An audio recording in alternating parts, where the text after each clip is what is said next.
Hello everyone, स्वागत है आप सबका इस यूट्यूब चैनल पर। और आज हम units and measurement class 11th का नेक्स्ट लेक्चर स्टार्ट करने जा रहे हैं।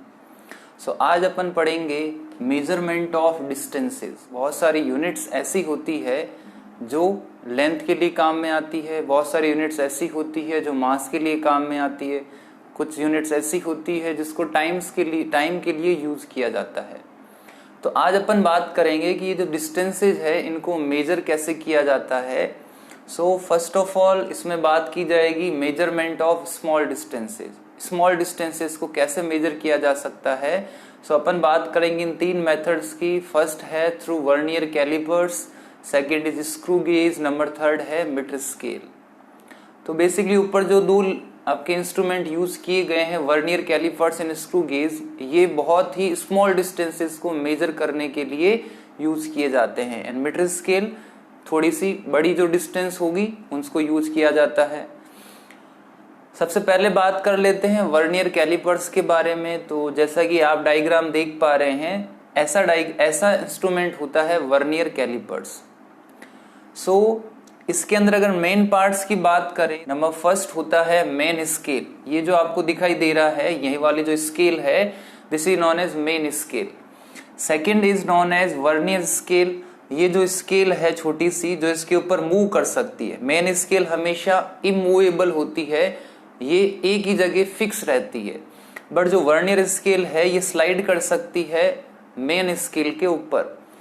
नंबर थर्ड होता है अपर जोज। ये जो अपर जोज आपको दिखाई दे रहे हैं C and D, lower jaws A and B, and thin strip E. ये जो स्ट्रिप निकली हुई है यहाँ, ये जो है ये किसके लिए यूज होते हैं। तो बेसिकली मान लीजिए ये कोई ऑब्जेक्ट है जिसका डायमीटर अपने को कैलकुलेट करना है। ये ऑब्जेक्ट यहाँ पे रखा जाएगा, जैसे ये मार्कर है।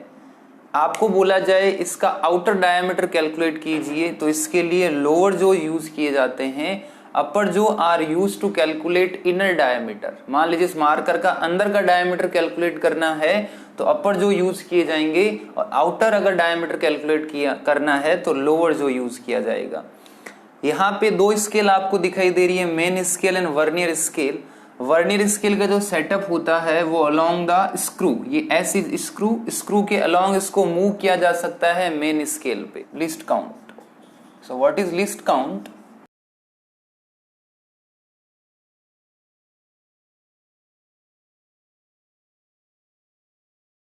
तो ये वो मिनिमम वैल्यू होती है जो कोई भी इंस्ट्रूमेंट मेजर कर सकता है, उसको बोला जाता है लिस्ट काउंट।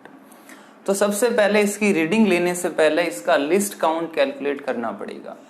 लिस्ट काउंट की अगर बात करें तो least count of vernier callipers is given as 1 MSD minus 1 VSD। तो 1 MSD किसके इक्वल होगा? यहाँ पे जो रीडिंग्स आपको दिखाई दे रही है 0, 1, 2 ऐसे लिखा हुआ है।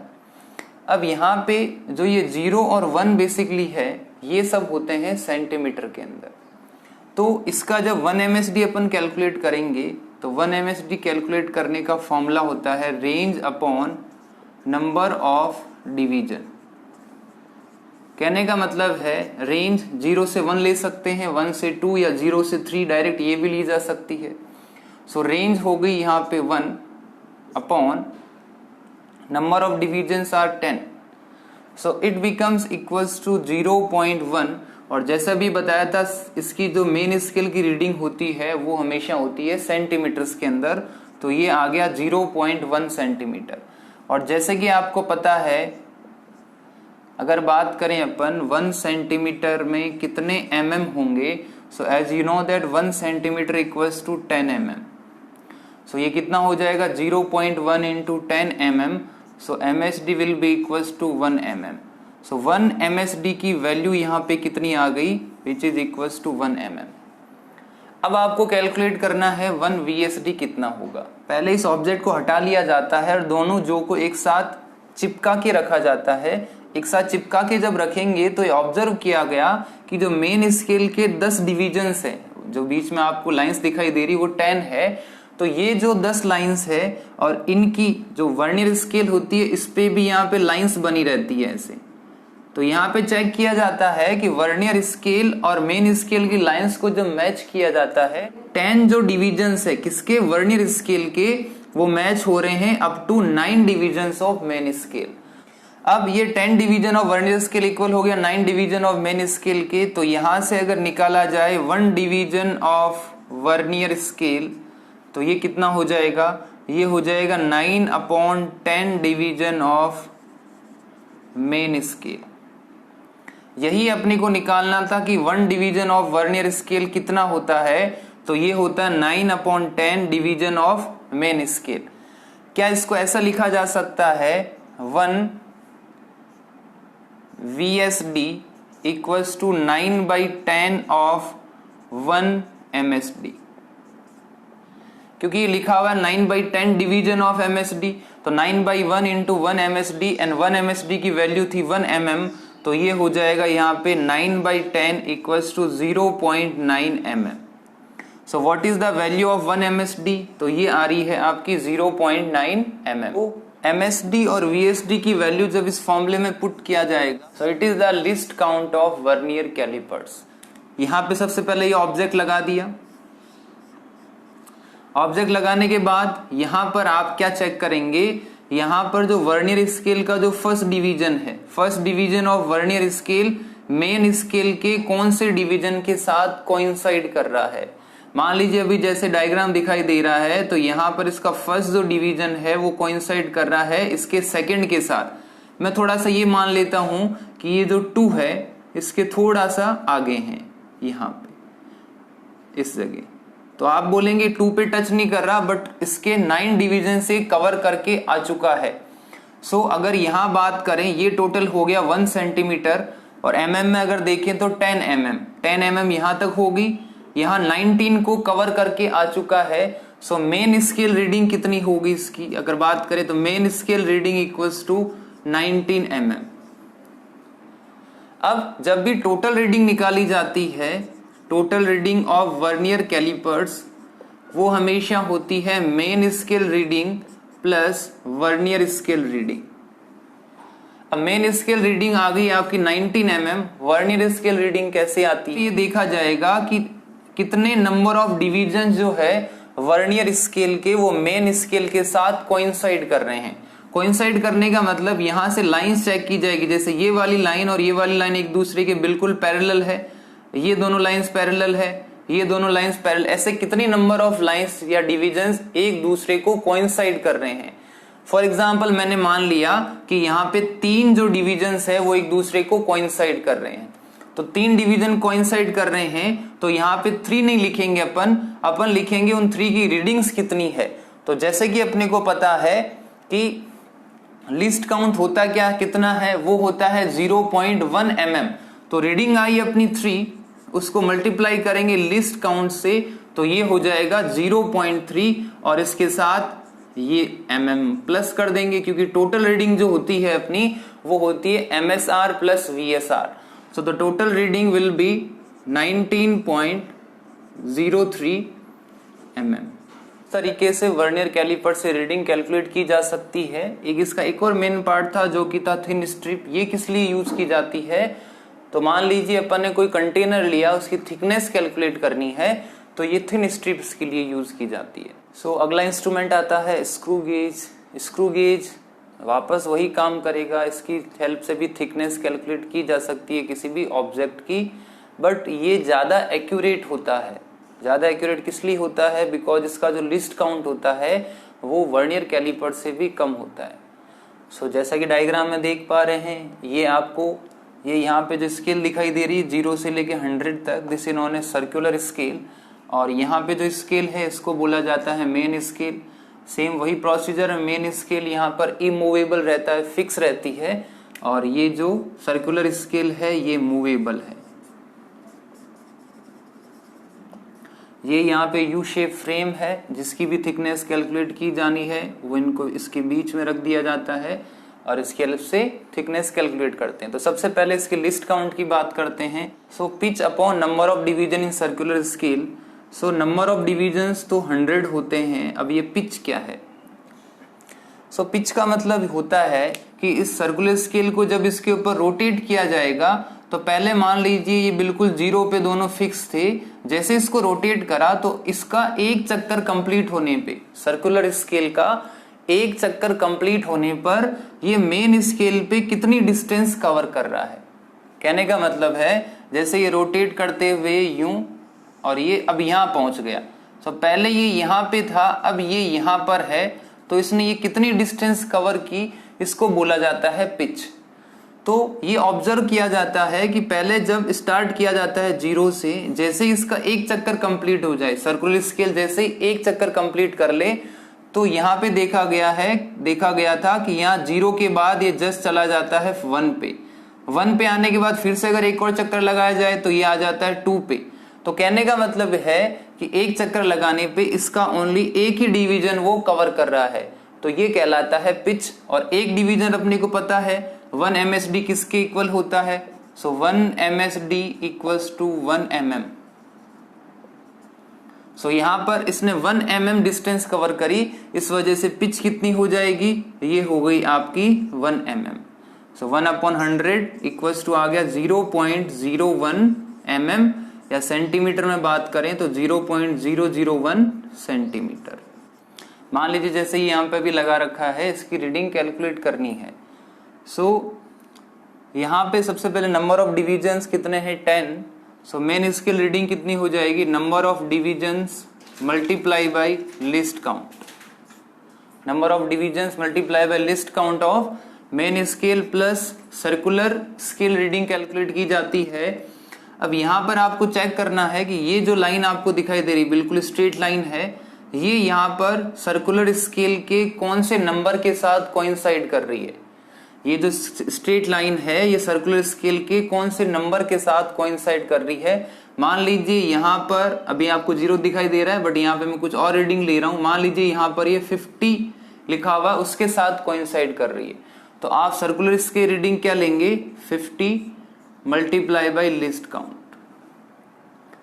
सो कहने का मतलब क्या हुआ, यहाँ पे 10 इंटू लिस्ट काउंट, तो 10 into list count, main scale का कितना था लिस्ट काउंट, तो ये था 1 mm। सो ये हो जाएगा 10 mm plus 50 into list count, तो 50 इंटू लिस्ट काउंट हो गया 0.01।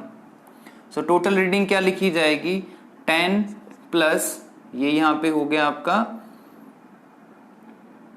0.5, so which is equals to 10.5 mm। Next instrument आता है मीटर स्केल। सिंपल एक स्केल होता है जिसकी लेंथ होती है 1 मीटर, और अपने को पता है 1 metre equals to 100 centimetre. So 100 centimetre length की एक स्केल होती है जिसकी हेल्प से डिस्टेंसेस कैलकुलेट की जा सकती है। सो फर्स्ट ऑफ ऑल बात करते हैं पैरेलैक्स मेथड यूज किसके लिए किया जाता है।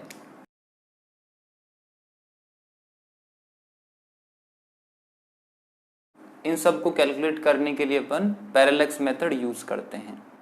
सो it is the shift in position of an object with respect to another if we shift our eyes side wise. कहने का मतलब ये है, जैसे मान लीजिए यहाँ पर ये पेंसिल रखी हुई है इस जगह, आपने सबसे पहले इसको राइट आई क्लोज करके देखना है, मतलब लेफ्ट आई से इसको देखा ऐसे इधर से, उसके बाद लेफ्ट आई को क्लोज किया और राइट आई से इसको देखा। सो यहाँ पे क्या होता है, जब लेफ्ट आई से देखा जाएगा तो इस ऑब्जेक्ट की पोजीशन थोड़ी सी आपको शिफ्ट होती हुई नजर आएगी एज कंपेरिजन टू जब उसको राइट से देखेंगे। कहने का मतलब दोनों आईज में से एक आई को क्लोज करना है पहले, तो आप देखेंगे इसकी पोजीशन में कुछ रिलेटिव चेंज आया, and this is known as parallax. इसी को कैलकुलेट करने वाले मेथड को बोला जाता है पैरेलैक्स मेथड। तो यहां से लेके यहाँ की डिस्टेंस, जैसे कि अपने को पता है दोनों डिस्टेंसेस सेम होगी, इस डिस्टेंस को लिख दिया जाता है d। Distance between left eye and right eye, this is known as b, and b is called as basis. इसको बोला जाता है बेसिस। दोनों के बीच में जो एंगल है which is known as theta, और b हो गया आपका बेसिस। अब सिंपल एक फॉर्मूला जैसे आप पढ़ चुके हैं पहले भी। सो यहां से अगर अपने को जो भी वैल्यू कैलकुलेट करनी है, आप बेसिस भी कैलकुलेट कर सकते हैं, तो बेसिस हो जाएगा d इंटू थीटा, और we can say that capital D अगर कैलकुलेट करना है सो ये हो जाएगा b अपॉन थीटा। एक इंपॉर्टेंट चीज आप यहाँ पे ध्यान रखिए, थीटा यहाँ पर रेडियन में होना चाहिए। क्वेश्चन दे रखा है angular diameter of sun is 1920 arc second. This is arc second of the diameter of sun, distance of sun from earth is 1 AU। तो आपको लीनियर डायमीटर कैलकुलेट करना है। सो ये करने से पहले कुछ इंपॉर्टेंट बातें जो कि आपको पता होनी चाहिए। 1 AU ये अप्रोक्सीमेटली इक्वल होता है 1.5 इंटू 10 की पावर 11 मीटर। 1.5 इंटू 10 की power 11 metre is 1 AU। Theta angle जो आपको दे रखा है ये दे रखा 1920 आर्क सेकेंड। सो जैसे कि अपने को पता है आर्क सेकेंड क्या होता है, so 1 arc minute equals to 60 arc seconds. यहाँ पे अगर बात करें अपन 1 minute equals to 60 arc second and after that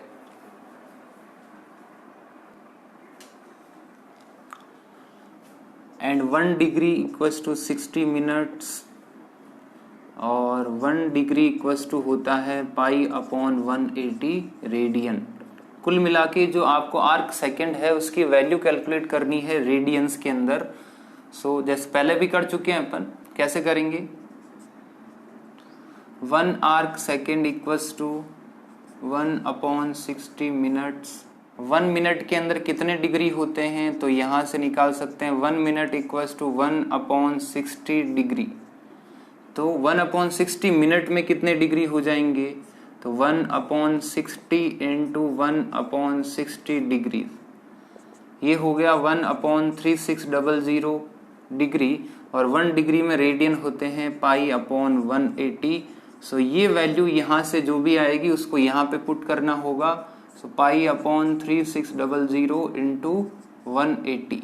अब क्वेश्चन ये दे रखा है कि angular diameter of sun, angular diameter का मतलब होता है ये सन है, इसको किसी एक पॉइंट से, जैसे अपन ने यहां से इसको ऑब्जर्व किया इस पॉइंट से, तो इस पॉइंट से यहां से ऑब्जर्व करने पे ये जो एंगुलर डायमीटर मतलब यहां से लेके यहां की डिस्टेंस थीटा एंगल की फॉर्म में वो आ रही है 1920 आर्क सेकेंड।